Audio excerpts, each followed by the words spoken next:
Hello, bonjour.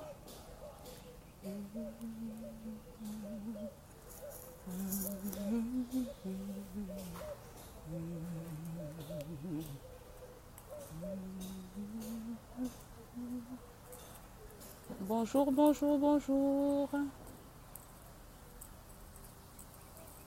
Je ne vois pas encore qui est connecté.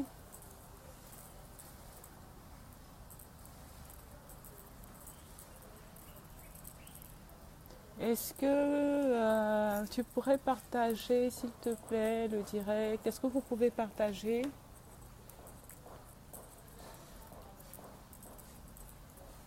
Hello, hello, hello.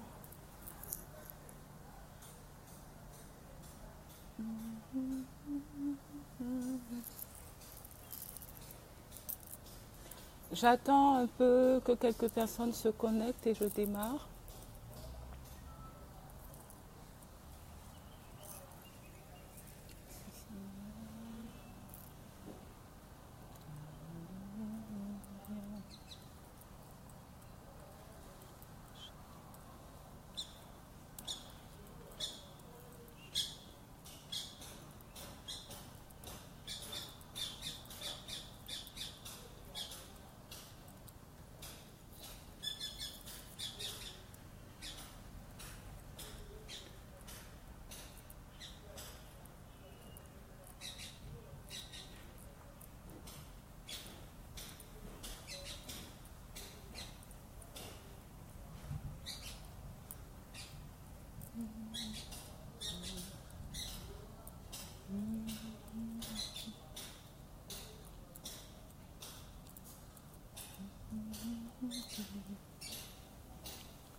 J'attends juste que quelques personnes se connectent. Merci Seigneur, merci Seigneur.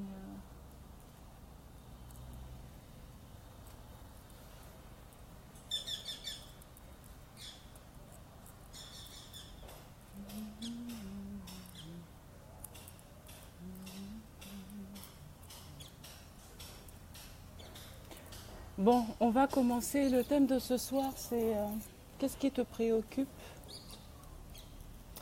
Qu'est-ce qui te préoccupe? D'abord, bonsoir à tous. J'espère que vous allez bien, que vous avez passé une très belle semaine. Et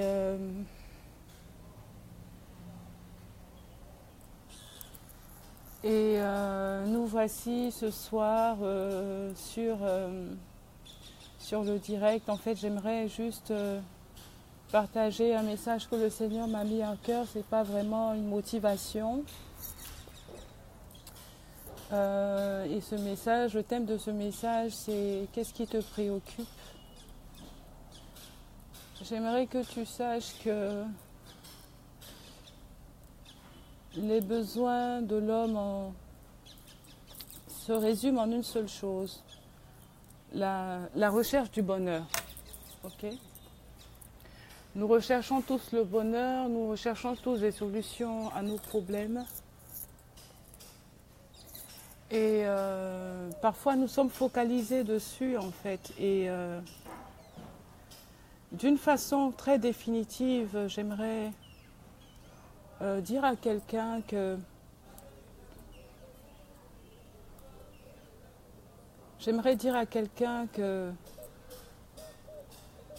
tes problèmes ont déjà une solution, ok?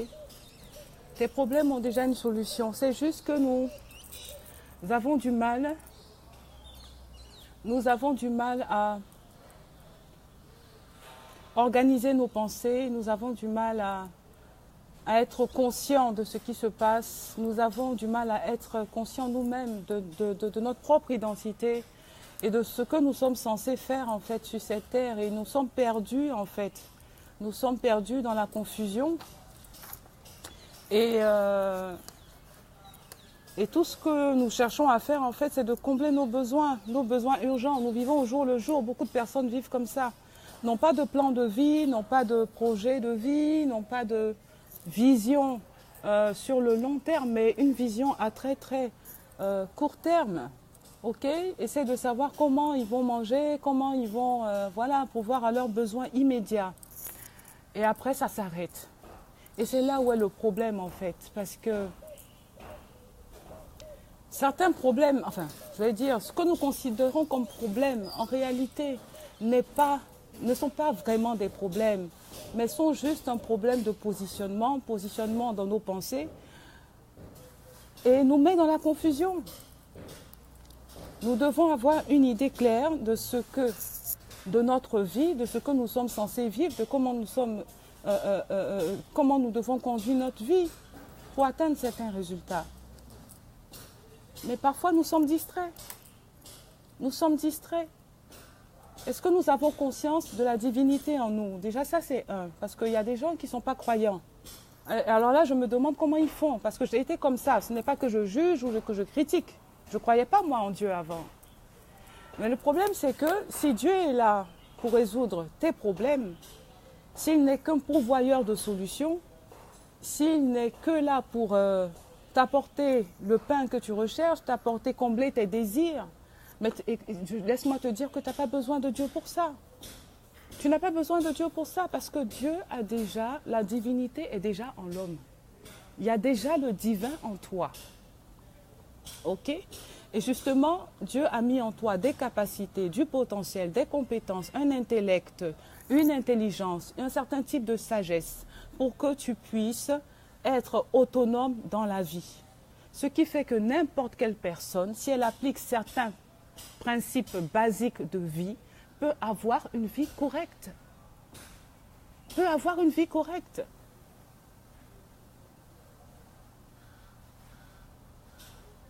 Mais est-ce que c'est ça le but de notre vie?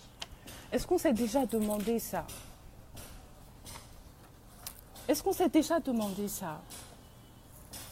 Est-ce que c'est ça le but? Venir sur la terre, vivre le quotidien, résoudre les problèmes, manger, prendre du plaisir et encore du plaisir et encore du plaisir et rien que du plaisir et puis partir de cette terre? Est-ce que c'est ça? Les solutions que le monde apporte marchent déjà. Et on n'a pas besoin d'être croyant pour ça. Mais une chose qui va faire la différence, c'est que lorsque le divin intervient, le divin vient avec un sceau. Lorsque Dieu intervient quelque part dans ta vie, il vient avec un sceau, le sceau de l'éternité. Et c'est là où on dit que la bénédiction de l'Éternel n'est suivie d'aucun chagrin. Et toutes les solutions que le monde va t'apporter ne sont que des solutions partielles, ne sont que des solutions temporaires. Mais les solutions que Dieu apporte sont définitives. Et tu ne peux pas vivre en faisant comme si tu étais tombé de nulle part. Un homme ne peut pas vivre comme si, il est tombé du ciel. Est-ce qu'on a conscience qu'il y a le divin en nous? Et qu'est-ce que ce divin implique?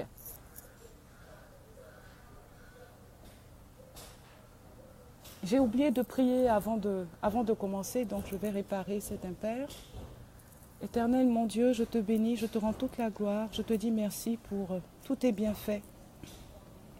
Et pour toute personne qui se connecte à cette page, à ce message, et toute personne qui visionnera après, je te prie, Saint-Esprit, de me conduire en toutes choses, de manifester ta gloire et ta puissance, de manifester ta bonté, ta grâce envers nous, et que ce message puisse faire du bien à quelqu'un, que ce message puisse faire prendre conscience à quelqu'un de ta bonté et de ce que tu attends véritablement de nous, au nom de Jésus. Amen. Donc je continue, je discutais une fois avec une amie et Elle m'avait contacté, je pense qu'elle avait des soucis. Donc je lui ai demandé comment ça va. Elle m'a répondu oui, ça va, mais timidement. Je lui ai dit mais qu'est-ce qui se passe? Elle hésitait à répondre et j'ai eu à cœur qu'en fait, qu'elle était déprimée. Donc je lui ai dit est-ce que c'est le blues? Voilà, elle me dit oui un peu. Je lui ai dit bon, c'est quoi le problème? Elle me dit non, c'est juste que je réfléchis beaucoup. Donc je lui dis est-ce que tu te sens seule? Tu te sens seule? Parce que je devinais en fait c'était quoi le problème. Donc je lui dis tu te sens seule, tu te demandes quand, tu te demandes comment et tout ça te préoccupe. Elle dit oui. Je dis mais est-ce que c'est ça? Est-ce que ça suffit pour te rendre triste? Elle dit oui, je suis triste. Donc je lui dis mais est-ce que c'est un problème? Elle me dit oui, c'est un problème. Je dis mais pourquoi c'est un problème? Est-ce que tu n'es pas... Est-ce que tu es sûre que ça va venir? Ce que tu attends va venir? Elle dit je suis sûre. Donc je dis mais donc il n'y a pas de problème si tu es sûre que ça va venir. Il n'y a aucun problème. Il pourrait y avoir problème si tu doutes. C'est-à-dire que tu ne sois pas sûr que l'exaucement que tu attends ne viendra pas. Mais à partir du moment où tu es sûr que ça viendra, où est le problème? Il n'y a pas de problème. Le seul problème, parce que je pense que son besoin, c'est pas je pense, son besoin c'est le mariage, rencontrer un homme et tout ça. Donc je lui disais que ton souci c'est que tu te sens seul. Oui, ta chair te dit que tu te sens seul. Ta chair a besoin, ok? Ton corps, ton âme a besoin de compagnie. Tu as besoin d'un homme, donc tu le ressens dans ta chair, donc c'est normal, ok? C'était feeling, c'était sentiment. C'était sentiment. Mais dans ton cœur, il y a une certitude que l'exaucement que tu attends, ça va venir, que tu vas te marier, que tu vas rencontrer un homme, et l'homme de ta destinée. Tu vas rencontrer cet homme. Et ça, c'est ton cœur qui te le dit. Et Dieu parle à ton cœur. Donc, tes sentiments te disent, ok, ton corps, ta chair te dit, j'ai besoin d'un homme. Mais Dieu te dit, tu l'as déjà reçu, attends le temps de la manifestation. À qui tu vas croire? À qui tu vas croire? À partir du moment où Dieu te dit et que lorsque Dieu parle, tu sais que c'est la vérité, que ce problème a déjà été résolu, que Dieu a déjà payé le prix, que Jésus a déjà payé le prix pour ça, que ton exaucement est une question d'accomplissement dans le temps. Il n'y a plus de problème. Donc qu'est-ce que tu fais? Tu vis dans la joie, tu bénis Dieu, tu es dans l'adoration, tu lui dis merci parce que ce problème est déjà résolu, ce n'est plus un problème. Le problème qui pouvait y avoir, c'est que tu avais du mal à ajuster ta pensée sur la pensée de Dieu. Mais Dieu dit que c'est fait. Ta chair dit, je suis dans l'attente, j'ai besoin. Mais Dieu te dit que c'est fait. Donc tu crois que c'est fait. Et tu reçois que c'est fait. Donc il n'y a pas de problème. Et tout de suite, quand je lui ai dit ça, c'était une révélation pour elle. Elle a commencé à être en paix et en joie. Et parfois, nous sommes comme ça. Tous les problèmes que nous avons, nous pensons que ce sont des montagnes. Mais ce n'est pas ça. Je veux dire, ce n'est pas que les problèmes ne sont pas importants, mais ce n'est pas ça. Il ne s'agit pas juste de ça, en fait. Dieu a des projets de bonheur pour nous et non de malheur. Il l'a déjà dit dans sa parole. À partir du moment où il a dit, est-ce que nous croyons que c'est la vérité? Si nous croyons que c'est la vérité, nous l'acceptons et nous alignons nos pensées sur la pensée de Dieu.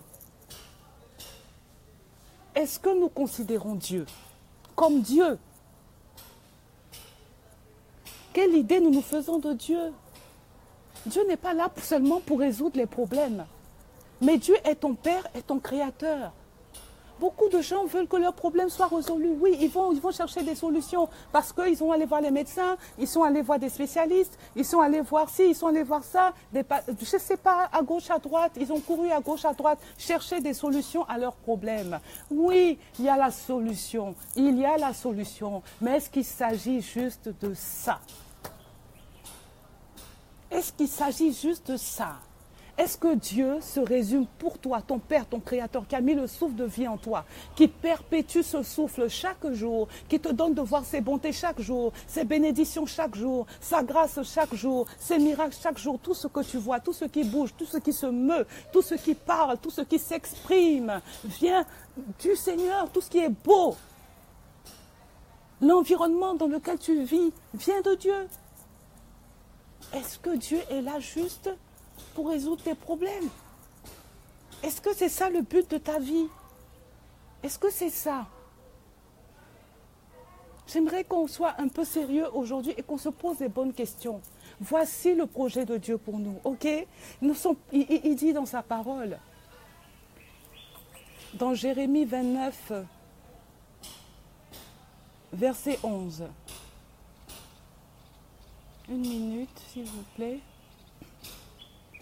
Car je connais les projets que j'ai formés sur vous, dit l'Éternel. Projets de paix et non de malheur. Car je connais les projets que j'ai formés sur vous, dit l'Éternel. Projets de paix et non de malheur, afin de vous donner un avenir et de l'espérance. Vous m'invoquerez et vous partirez, vous me prierez et je vous exaucerai. Donc Dieu est déjà là. Bonjour Kwame Omer, j'espère que tu vas bien, sois béni. Est-ce que vous pouvez partager cette vidéo? Donc voilà, Dieu a déjà des projets de bonheur pour toi. Ok? Ce n'est pas maintenant que... Souvent on fait comme si c'est maintenant qu'on est en train de discuter. On fait comme si c'est maintenant que les choses sont en train de se passer. On fait comme si c'est maintenant que, oui, le combat a commencé. On a l'impression que, oui, si j'ai des blocages, il faut que je rentre dans un certain combat spirituel. On a l'impression que, oui, si je n'ai pas telle chose, il faut que je me mette... oui, le royaume des cieux, c'est maintenant qu'il se met en branle. Bien-aimé, tes problèmes ont été résolus depuis 2000 ans à la croix du calvaire. Ce n'est pas maintenant que le match pour ta vie